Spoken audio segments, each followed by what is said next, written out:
Tii item 493, March 30th, 2020, iOS 13.4 Goldmaster, iPad Pro 4th Gen. In this episode, we talk about WWDC 2020, new iPad Pros and Magic Keyboard with trackpad, iOS 13.4, Apple's COVID-19 app and website, some rumors, plus listener feedback, and more, all covered in depth starting after the intro.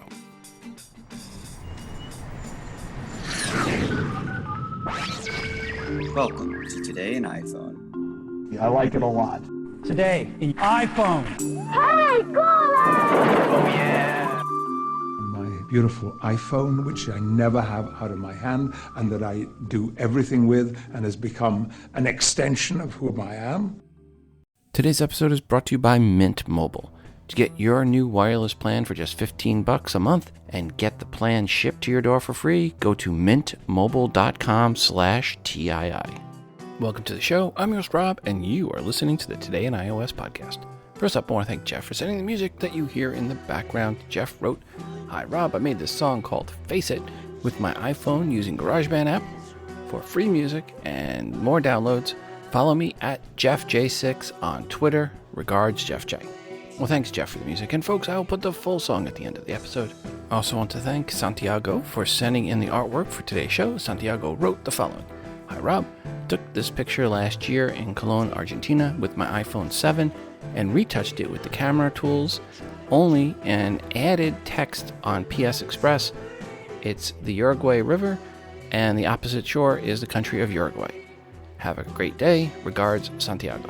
Well, thanks, Santiago, for sending this in. And folks, you can see this artwork in the free Tii app via the bonus button for episode 493 or at Instagram.com/todayinios and also at Facebook.com/todayinios. If you have some artwork and or music you have created on your iOS device that you would like to share with the audience, please email to me at todayinios@gmail.com and make sure to include which app or apps you use to create said artwork and or music. Hey, Rob, it's Keith from New Orleans and St. Louis. Hey, we need a show, dude. We need something to break this quarantine monotonous. Please do a show. Hi, Keith. Thanks for the voicemail. And since you asked so nicely, here's a show. As expected, Apple announced that WWDC would be all online this year. So canceling the live in-person event for the few lucky devs that would have won the lottery for WWDC 2020, and now it's going to be WWDC 2020 online. Apple did not give a specific date for the event, just saying it would be in June, and that they would be sharing details in the coming weeks. Apple did say the move to go all online was, of course, because of COVID-19, and Apple said they would commit $1 million to local San Jose organizations to help offset losses from it not being a live event. Craig Federighi said the following, quote, "With all the new products and technologies we've been working on, WWDC 2020 is going to be big," unquote. One could almost say Craig said they will be announcing new products at WWDC. Almost. Additional info will, quote, "be shared between now and June by email in the Apple Developer app and on the Apple Developer website," unquote. So keep an eye open for those details. Will be interesting to see what the rumor mills start churning out for potential iOS 14 features. Apple also closed all the Apple stores outside of China this past month, and while Apple said they are looking to start reopening them in mid-April in the US, it likely will not be now until May. I actually had an Apple Store appointment scheduled for that first day that Apple closed. I had scheduled it like a week earlier. Was going to send back my previous MacBook to get the battery replaced as it was swelling, and I was going to pass it down to my son. But he has now convinced me it would be a fun project to replace that battery together. And that's fun because I have to get off the adhesive part of it and not break anything. So that is next weekend's project during our stay-at-home at family time. Per when Apple stores will reopen once more, I would be surprised in the US if it's any time before mid-May based on what's going on here. So if you have any issues with anything and you are getting close to the 1-year anniversary of that item and you want to still have it covered under warranty, let's say last year's second gen AirPods. They came out the end of March last year. Wireless, the ones with the wireless charging case, not the Pros, but the second gen regular AirPods. You want to fill out a support ticket with Apple right now and do an online call with them. Then Apple will have a record of it. Then when they finally open the stores and you're able to bring it in, you'll be covered. So just, again, if you're close to something on warranty and you're having any issues with Apple products, don't wait for the Apple stores to open up. Contact Apple right now, get a support ticket in, and at least get a record of it going so you can show that Apple, yes, I had a problem with this before the 1 year anniversary. So that's my recommendation to you. Apple also announced a new website/tool to help with COVID-19 screening. Go to apple.com/COVID-19, or you can install the app by searching for Apple COVID-19. Apple developed the app and website in conjunction with the CDC, the White House, and FEMA. The app and site are there to do two main things. One, offer a way to do a screening to see if you are likely that you have COVID-19 or you should shelter in place or where your status is. And two, to be a resource to get good information about COVID-19 that does not include blowing a hairdryer into your face or taking a really hot bath with extremely hot water. Those latter two being fake, bogus advice given by some. But if you want real advice that is, based on science and testing from the CDC, then again, go to apple.com/COVID-19 or look for the app in the App Store. Or if you're really lazy and not sure if you have COVID-19, and you can just say, hey, SIRI, I think I have COVID-19. And Siri will prompt you with the start of a survey with a few questions and then advice based on your answers. FYI, the survey in the app and at apple.com/COVID-19 is much, much more thorough than the survey that Siri will give you. Now, in addition to help you learn more about COVID-19 and help you to screen for it, Apple launched a site that talks about how to clean your Apple products. The page has the oh-so-subtle title, How to Clean Your Apple Products. Link in the show notes for episode 493. From that page, quote, use only a soft, lint-free cloth. Avoid abrasive cloths, towels, paper towels, or similar items. Avoid excess wiping, which might cause damage. Unplug all external power sources, devices, and cables. Keep liquids away from the product unless otherwise noted for specific products. Don't get moisture into any openings. Don't use aerosol sprays, bleaches, or abrasives. Don't spray cleaner directly onto the item, unquote. Some common sense items, but ones you should adhere to. They answer the question, is it okay to use a disinfectant on your Apple product? And Apple says, quote, using a 70% isopropyl alcohol wipe or Clorox disinfecting wipes, you may gently wipe the hard, non-porous surface of your Apple product, such as the display, keyboard, or other exterior surfaces.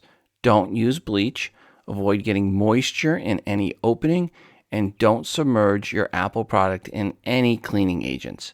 Don't use on fabric or leather surfaces, unquote. And FYI, 70% isopropyl alcohol does a much better job disinfecting the items than 99% isopropyl alcohol. Apple does warn against getting liquid in your Apple products. If using 70% isopropyl alcohol and you add it to the item that you are wiping with, add it away from your device. In other words, put it on the cloth away from the device and then come over to the device and make sure it's not dripping, just damp, and then wipe said product. At the web page Apple set up, they have more detailed info for each group of Apple products. Common sense is always required when cleaning your products. And again, you can find a link for that in the show notes for episode 493 at todayandios.com. Oh, and this should go without saying, if you are someone that has the new Mac Pro with that new high-end, costs as much as a car, retina display, monitor, super display, whatever thingy they have, anyway, that super display for that new Mac Pro, the one that's $5,000, $6,000, there's a special cloth that you can only use to clean. So none of this applies to that. But you know what? Apple was not going to let a little thing like a global pandemic get in the way of releasing new products in March.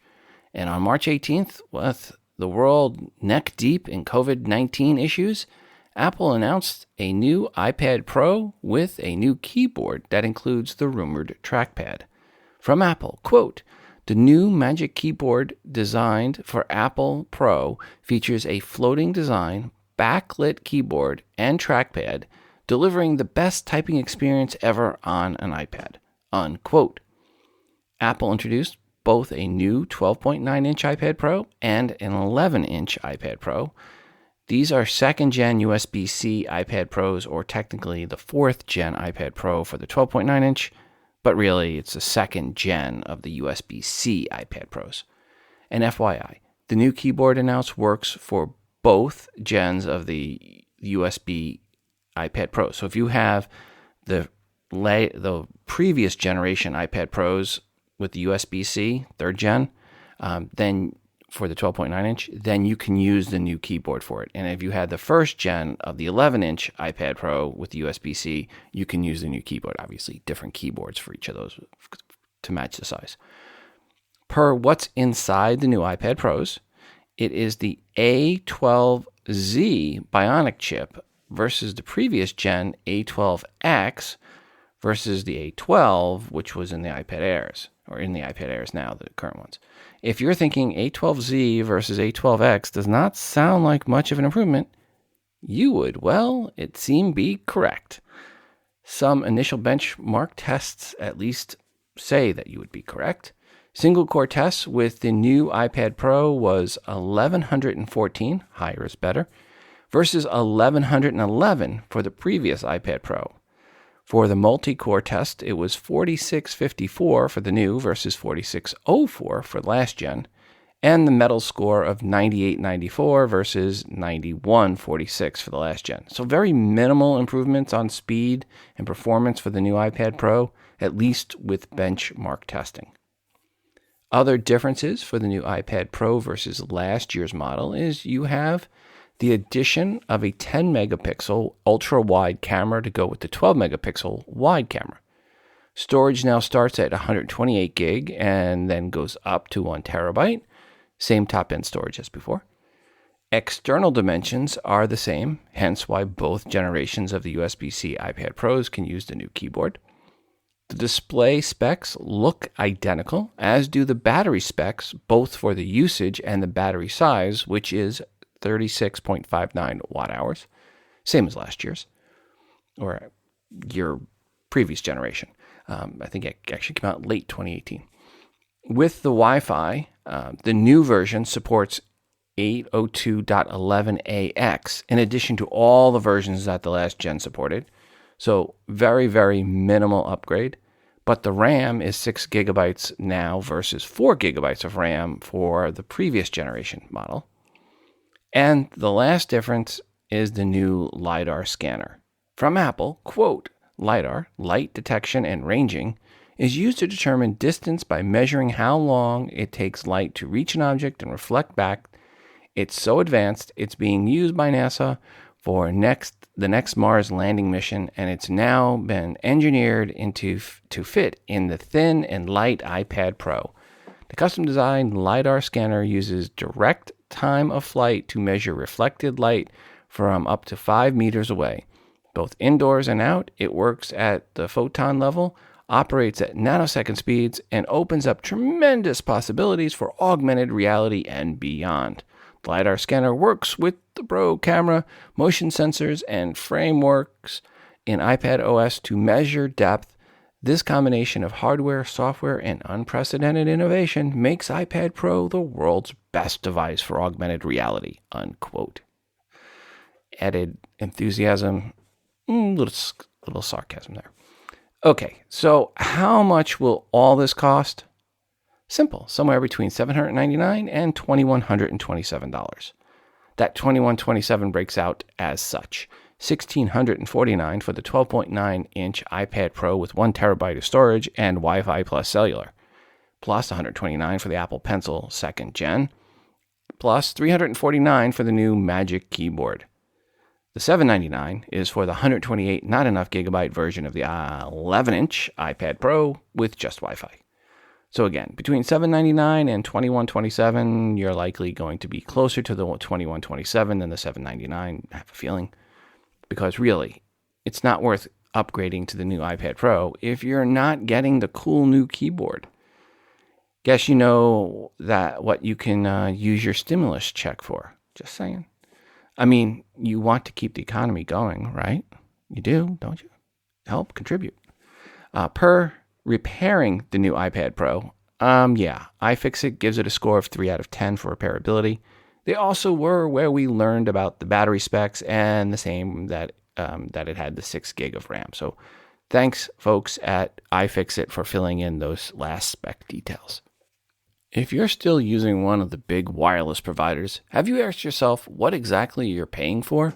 Between expensive retail stores, inflated prices, and hidden fees, you're being taken advantage of because they know you'll pay. Enter Mint Mobile. Mint Mobile is an MVNO on the T-Mobile backbone and provides the same premium network coverage you're used to, but at a fraction of the cost because everything is online. Mint Mobile saves on retail locations and overhead, then passes those savings directly to you. Mint Mobile makes it easy to cut your wireless bill down to just $15 a month. And we can all use a little savings right now. Every plan comes with unlimited nationwide talk and text. With Mint Mobile, stop paying for unlimited data you'll never use. Choose between plans of 3, 8, and 12 gigabytes of 4G LTE data. Use your own phone with any Mint Mobile plan and keep your same phone number along with all your existing contacts. Ditch your old wireless bill and start saving with Mint Mobile. Many of you listening have an old iPhone or 3 or more laying around. Mint Mobile will work with iPhones going back to the iPhone 5C. Maybe you want to use this as a second line for a side business or for your kids to get them on your one of your old phones. And this offering is good for anyone in the 50 United States. And yes, that $15 comes with 3 gigabyte of download bandwidth mentioned, and they ship your SIM card in their plan kit right to your door.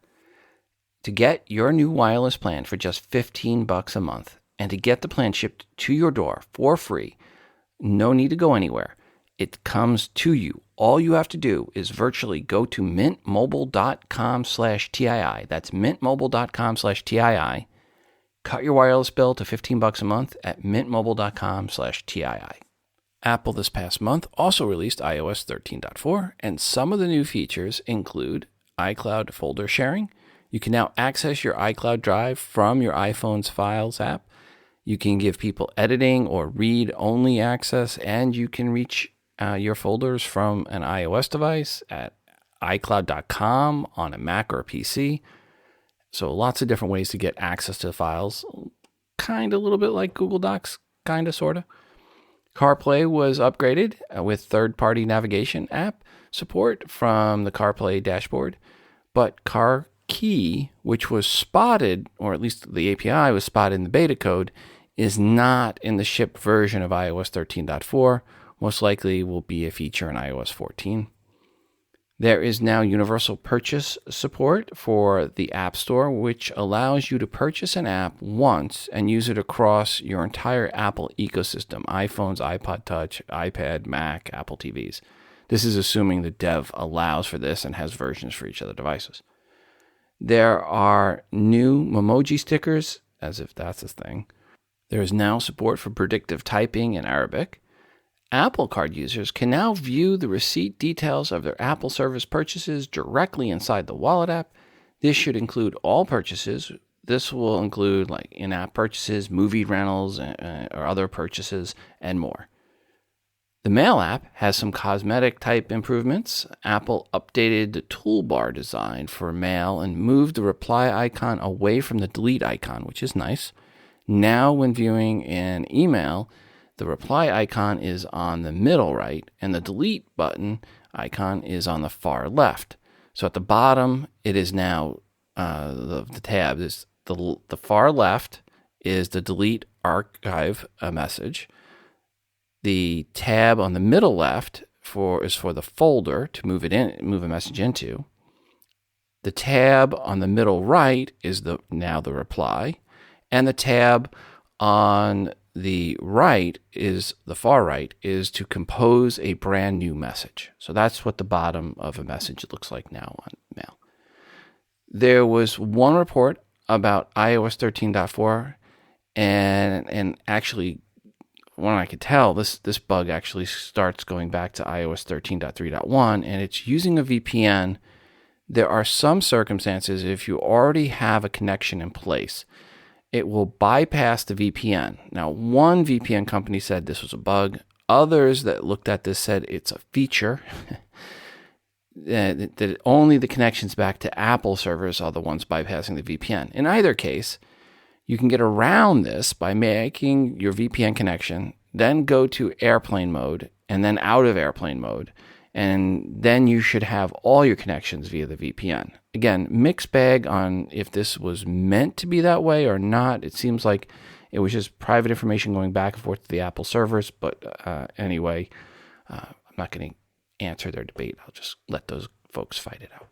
Additionally, iOS 13.4, you can now ask Siri to take you back to the home screen. It's interesting. A little bit more features there for Siri. There is now an option for customizable keyboard shortcuts for accessibility.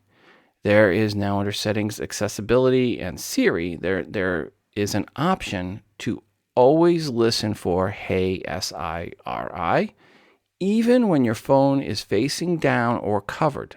By default, that is actually toggled off. So you go to Settings, Accessibility, and Siri, and you can find that there. Again, by default, it's toggled off, but if you want for HAY or Hey SIRI to work no matter how your phone is and what condition it is, as long as it's around, then you just need to toggle that on. If you have a favorite new feature in iOS 13.4, give us a call, 206-666-6364. That's 206-MOONDOG. Or send an email to todayinios@gmail.com and let us know what your favorite new feature is in iOS 13.4. Now, in addition to iOS 13.4, there was also iPadOS 13.4. And the big addition there is trackpad support, and actually mouse support as well. You can connect your iPad to the Magic Mouse and the Magic Trackpad, and not just the iPad Pro, it's other iPads as well. It looks like if the iPad runs iOS 13.4, then you can connect the Apple Magic Trackpad to it. I connected mine really easily to my first gen iPad Pro, 12.9 inch.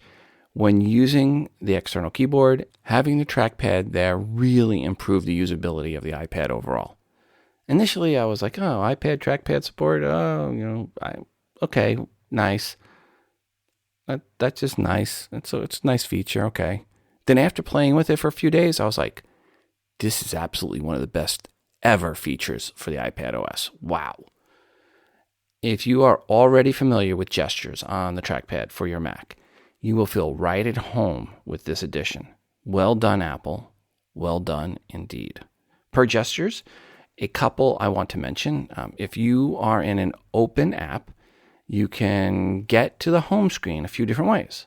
One, you can pull down the cursor to the bottom of the screen with one finger. Just go all the way down past the bottom of the screen, and it'll bring you to back to the app home screen. You can swipe up with four fingers. That'll get you there as well. And you can place your hand in the middle and swipe up with the four fingers and down with your thumb, kind of a opening it up type gesture, which really I think it's just seeing the four fingers up. In any case, lots of ways to get out of an app as if you hit the home button. From any app matrix screen, not just the home screen for the apps, but any app matrix screen. If you swipe down with two fingers, it will bring up the search box. Swipe up with four fingers in any app matrix screen, and it'll take you back to the home screen. When back at any app matrix screen, swipe from left to right with three fingers to bring you back to the last app you are in. Place five fingers and pinch. Place five fingers on the screen and then pinch in, and it'll bring you to the app switcher layout. Those are some of the most important gestures I used when moving around the iPad. There is now also full keyboard access for the iPad OS with 13.4, meaning, well, you can fully control your iPad from your keyboard. You will be able to use basic commands such as activating a selection, going back to the home screen, moving forward and back, and much, much more, all from your keyboard. This improves some of the accessibility options for the iPad. Now, for the iPad, iPadOS 13.4 is the biggest step Apple has made towards making the iPad a true laptop replacement, the most yet, by far. I went back and I reviewed notes for this part, and really I think I undersold how big a deal this is. This is huge for iPad users that want to do more than just play Fortnite and watch Netflix. And with the new iPad Pro, it really is, with USB-C and now 13.4 and a mouse and trackpad support and iCloud Drive, a laptop replacement. And I could say that without feeling sheepish for saying it. In the past, I was always like, it's not really a true replacement. It's okay, it's close. Now, I rather than getting the new MacBook Air, I would say get the iPad Pro.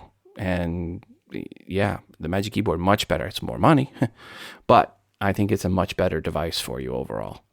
Apple also just released watchOS 6.2, and it brings ECG support to 3 new countries, Chile, New Zealand, and Turkey. Congrats. They also now get irregular heart rhythm notifications as well in those countries. watchOS 6.2 also brings in-app purchases to Apple Watch applications. So now you can spend even more money in the Apple ecosystem and do it all from your Apple Watch. I'm not sure specifically which Apple Watch app I would want to do an in-app purchase in, but isn't it nice knowing you can? 6.2 also has some bug fixes, including fixing one when music playback could pause when switching from Wi-Fi to Bluetooth connectivity. There are probably some other bug fixes, but nothing I could see listed anywhere that's worthwhile mentioning now. So let's just call it random other bug fixes and optimizations. And finally, per OS updates, Apple also released tvOS 13.4 for the 4th and 5th gen Apple TVs. And basically, beyond universal app purchase support, it looks to be mostly about bug fixes and optimizations. And Apple did also release an update for the 3rd generation Apple TV version 7.5. And it was also bug fixes and optimizations. Most likely, you have your Apple TV set up to auto-update. That's the default. So you might or might not have it waiting for you to update. But if you don't have it to set to auto-update, then you need to go into settings and go ahead and do the update. But it probably is already updated for you to 13.4. Speaking of updates, eero on their blog announced their routers now support Apple HomeKit. From the blog, quote, "We are excited to launch support for Apple HomeKit, adding to eero's smart home support with Amazon Alexa and Amazon Wi-Fi simple setup.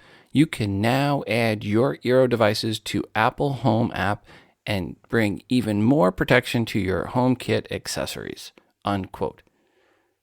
This brings enhanced security and privacy to your home network.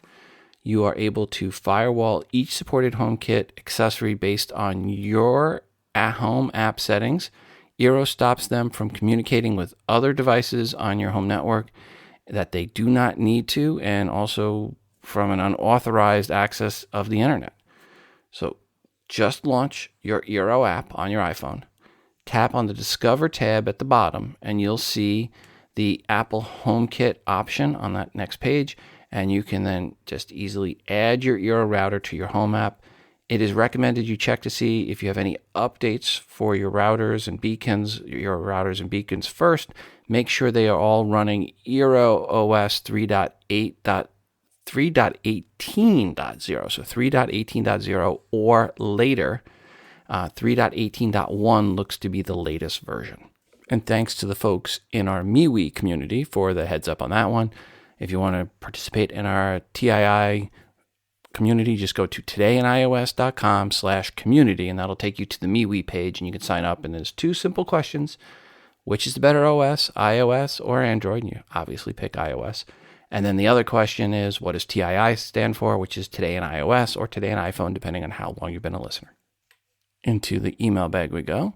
Hey, Rob, a quick thought follow-up question about Justin's night mode issue where the exposure value is always 3 seconds regardless of how dark it is.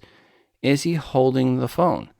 Is there a lot of noise in the image from moving a handheld phone?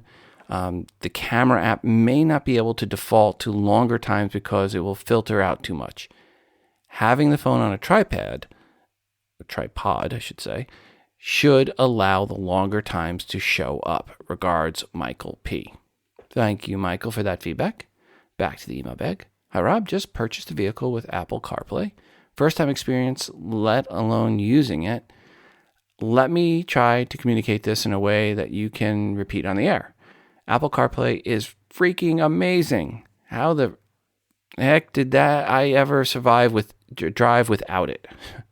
The car I got just happened to have CarPlay as an option. I wasn't out searching for it. That being said, any car that I ever get in the future must have Apple CarPlay.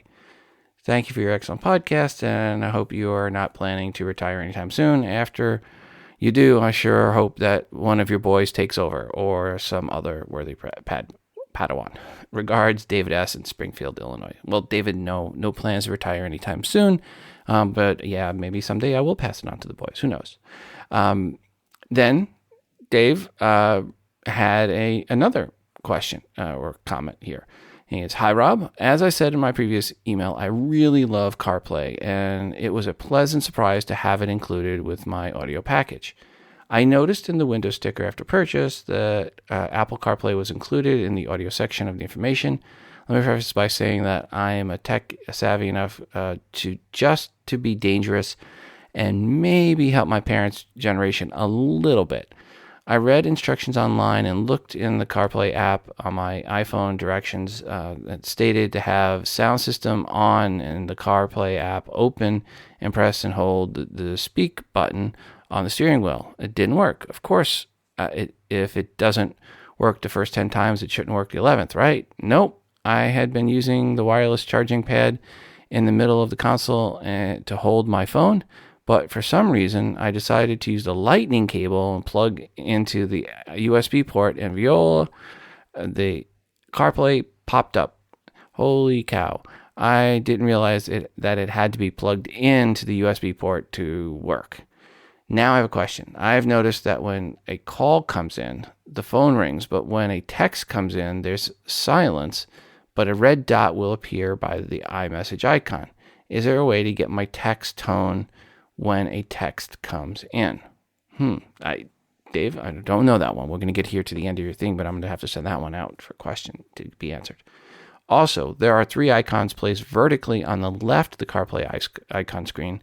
These icons seem to change as different apps are activated. Maybe the 3 most recently used. Is there a way to choose the 3 that I want to be there permanently?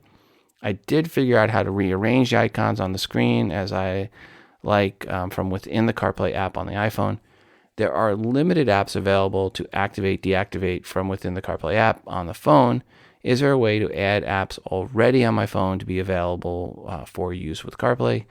Thanks for your wonderful podcast. I still enjoy listening. I always learn something new from very knowledgeable listeners.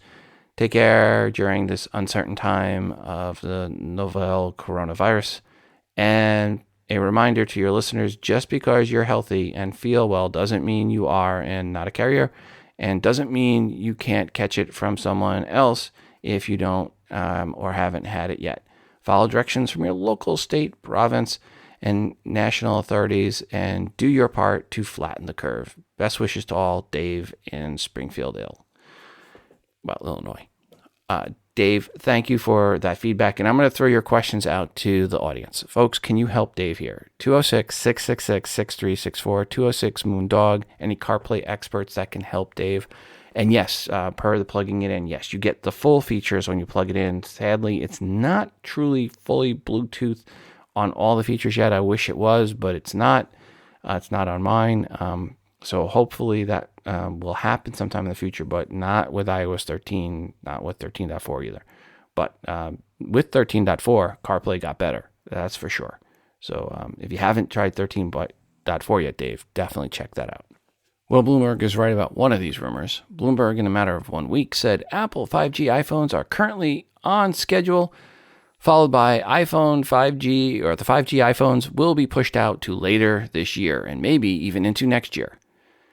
I would be surprised if Apple launches it, the next round of iPhones in the September this year. I just can't imagine how it would be possible with Apple basically grounding all travel to China back in January and now on work from home orders in the US. I just don't see how a 5G iPhone launches in September timeframe. There's just no way.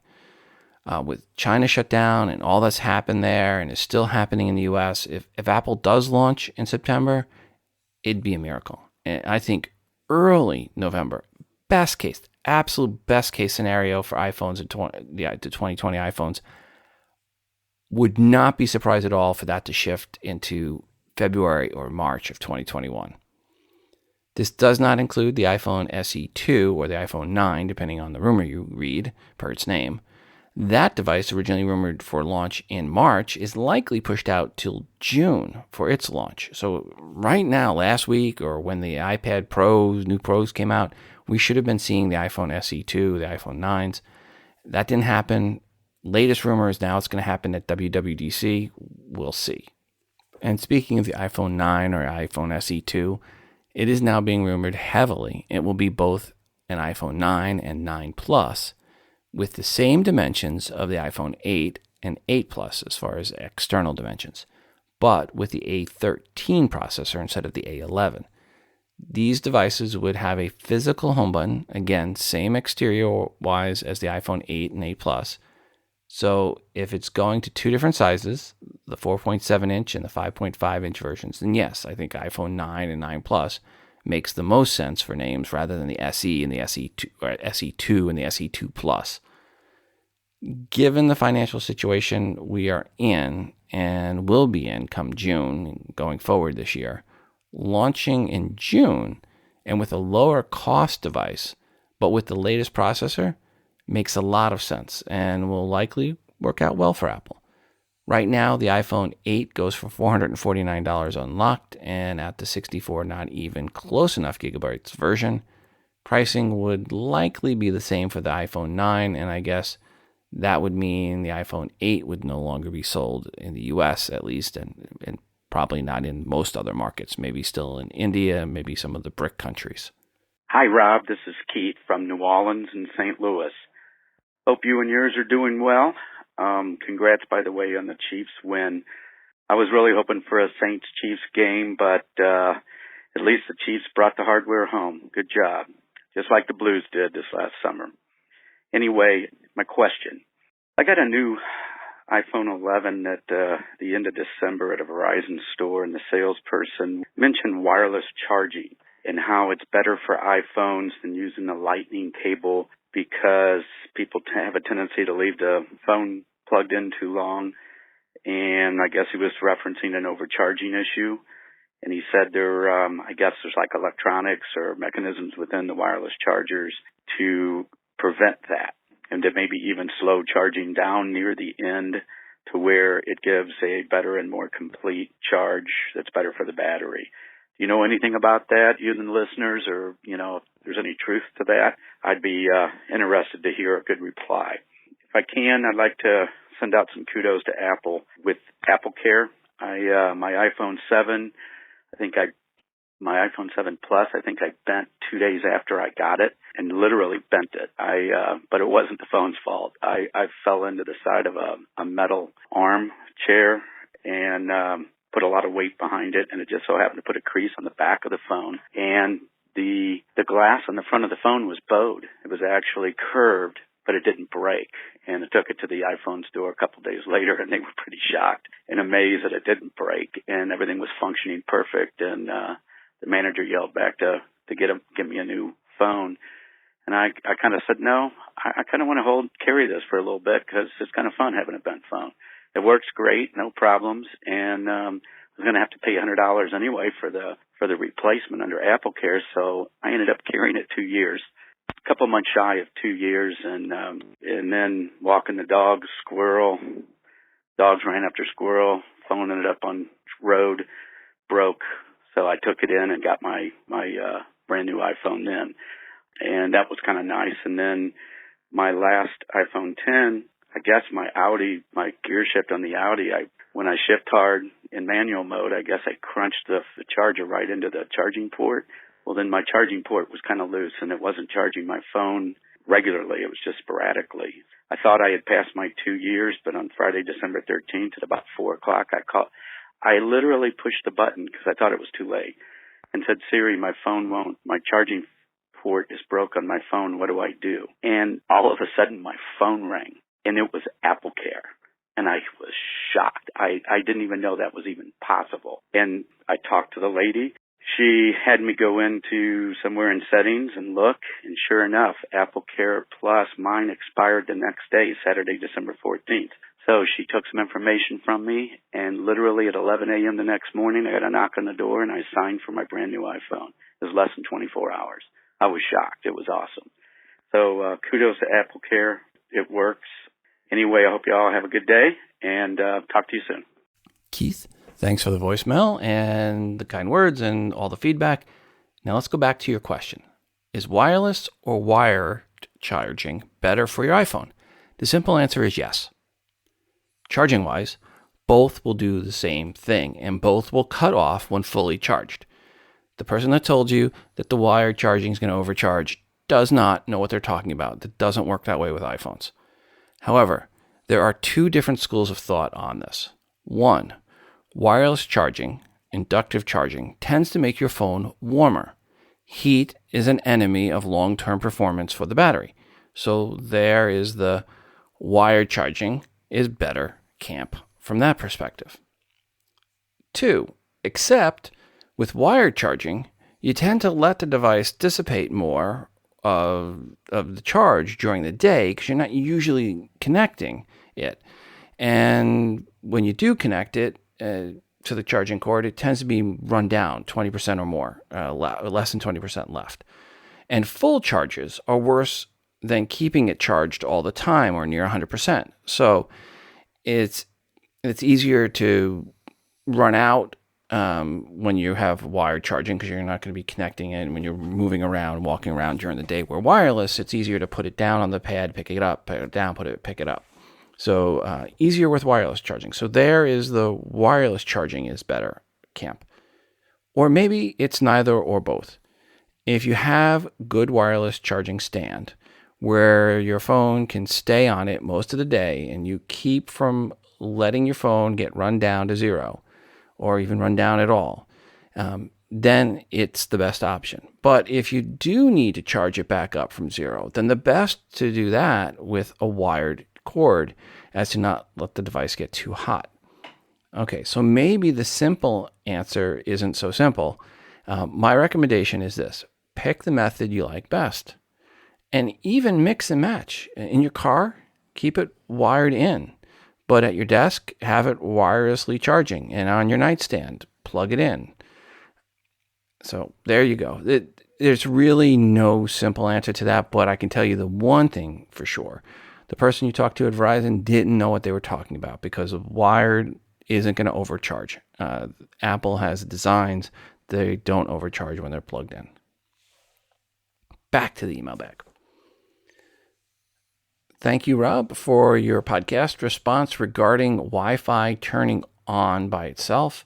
I followed your directions in the settings and asked to join network and then to ask and then to auto join hotspot and to never. And then restarted my iPhone 7 Plus, yet the issue I mentioned persists. With Wi-Fi set to off from the mission control panel and the settings under Wi-Fi preferences set the way you suggested, I discovered a short time later that the Wi-Fi is back and came back on without me turning it on. This happened several times that day. I'm starting to think that turning off Wi-Fi via mission control is designed to be temporary setting As a result, I've turned Wi-Fi off through the Settings app under Wi-Fi instead of the Mission Control, and that seems permanent. It seems weird, however, that Mission Control would be a temporary setting instead of it abiding to the shortcut.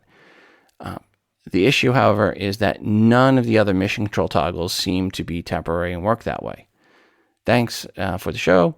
Regards, Paul in Bend, Oregon. Well, Paul, thank you for the feedback and something to folks to keep an eye on. If you turn off Wi-Fi from Mission Control, it may not be the permanent turn-off that you thought it was. Back to the email back. Hi, Rob. Thanks for a great show. Following my question a few weeks ago about rolling circle near the Wi-Fi 3G sign, I think I found the root cause. It seems that every time I switch my iPhone language from English to Hebrew, this rolling circle starts to roll again until I restart my iPhone. Even if I switch back the iPhone language from Hebrew to English, the rolling circle keeps on rolling until the next reboot. Don't ask me why I need to switch language, it's a long story. Maybe you or the listeners can verify it. And I have two other questions. One, do you know of a way to pause video while recording? I want to have one long video shoot without the need to edit and paste several video files into one. Two, is it possible to have always on display in the Apple Watch without dimming the display and lighting it again when lifting the hand? Thanks for all you do. Regards, Elon from Israel. All right, Elon, thank you for that. For your very, very first question, or part A, when you're asking about the spinning circle, I'm going to throw that out to listeners. Anyone know about this, why switching languages might cause an issue? Give us a call, 206-666-6364. That's 206-MOON-DOG, or shoot an email to todayios@gmail.com. Per the numbered questions, the other two, per one, video recording and pausing. That is not something you can do with Apple's stock camera app, but you can do it with third-party apps, and Camera Plus is the one I like. I'm sure there are many others, but Camera Plus is one I've used for a while, and when I'm going to be doing a video where I know I'm going to be pausing it during part of the video, I use that app. And Camera Plus is with plus spelled Plus, not the symbol, because there is another app called Camera Plus with the symbol. Per item 2, that was the key new feature with the latest Apple Watch, the Series 5. If you want that option, always on, you need to upgrade to the latest Apple Watch Series 5. Sorry. Folks, remember that whole Apple slowing down processors to conserve battery life on older devices where the batteries were run down a bit? Or, according to some, for Apple to make the device to feel slower and dated and kind of push people into getting a newer device? Well, seems Apple will pay a min of $310 million and a max of $500 million to settle a class action lawsuit where they said it was more about the latter than the former reason for the slowdown. Apple, if you remember, had that whole battery replacement deal for $29 where you could get a new battery and take advantage of that. I did. Well, now, if you owned an iPhone 6, 6S, 7, or the Plus versions of the 6, 6S, and 7, or an iPhone SE, and you purchased them prior to December 21st, 2017, you could be seeing around $25 per device coming your way. I still fall on the side that what Apple did was not evil and was with the best intentions plan. They just needed to be more forthcoming about the slowdown, and they should have given users the option to opt into said slowdown and then toggle between better speed and better battery life. In any case, it looks like Apple and the lawyers have come to a settlement that a judge needs to approve somewhere here in the first week of April. In the future, we will have info on how to get your $25 or so. And I say or so because it depends on how many people claim it, how much you're going to actually get. What color are you wearing? It depends on the lighting and my mood. What color are you wearing? A silvery greenish purple gray with hints of burnt sienna, at least on Tuesday. What color are you wearing? The color of omniscience. Today's show was again brought to you by Mint Mobile. To get your new wireless plan for just $15 a month, And get the plan shipped to your door for free, go to mintmobile.com/TII. That's mintmobile.com/TII. Cut your wireless bill to $15 a month at mintmobile.com/TII. And before we go today, I want to remind you to send in your feedback to the show, 206-666-6364. That's 206-Moondog, or record your feedback and email to the show at todayios@gmail.com. Feedback could be a question or comment for something someone said on this episode, be a question or rant about something else, an app, a product review, good or bad, as long as it's iOS related. Hey, tell me your latest Apple TV show. What are you watching on Apple TV during all these lock-ins? Let us know. We'd love to get your feedback. Also, don't forget to check out our moderated MeWe community by going to todayinios.com/community. When you go there, you need to request to be added. I have the 2 questions. I mentioned them earlier. Quickly weed you out. So again, go to todayinios.com/community. Join in. And a quick reminder, if you're an app dev or an iBook author, email me if you want your app or iBook featured in the promo giveaway segment for free. Just need the 5 promo codes or more to give away. Simply email me at todayinios@gmail.com. And please include a 60-second or less audio review of your app or iBook, indicating you are the dev or the author. Also, when you send in the promo codes, please make sure to let me know when they expire. And finally, check out the Tii app, which is free to you. Search for Tii in the iTunes iOS App Store. It is the best way to consume the show and to get push notifications each time a new episode of Tii is released. It is fully voiceover friendly, of course. Please go right now and download the Tii app or get the update. Until the next time, I'm your host, Rob, reminding you to social distance responsibly. Don't be a spreader. The show is hosted on Libsyn.com and part of the Libsyn Media Network. If you are looking for podcast hosting, go to Libsyn.com. That is Libsyn.com for hosting for your podcast and creation of your own smartphone app. The Today in iOS podcast can be found everywhere you listen to podcasts. That includes Apple Podcasts, Spotify, Pandora, Overcast, Stitcher, and everywhere else you listen to audio.